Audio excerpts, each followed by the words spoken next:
مجاعہ کی ٹکر کا ہمارے پاس کوئی سالار نہیں۔ مسلمہ نے کہا، مجاعہ کا قید ہو جانا ہمارے لیے اچھا شگن نہیں۔ مجاعہ بن مرارہ مسلمہ کا بڑا ہی قابل اور دلیر سالار تھا۔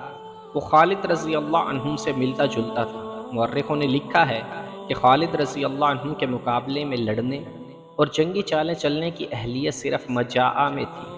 مجاعہ مسلمانوں کے ہاتھ اس طرح چڑھ گیا تھا کہ اس کے کسی قریبی رشتہ دار کو بنی عامر اور بنی تمیم کے کچھ لوگوں نے قتل کر دیا تھا۔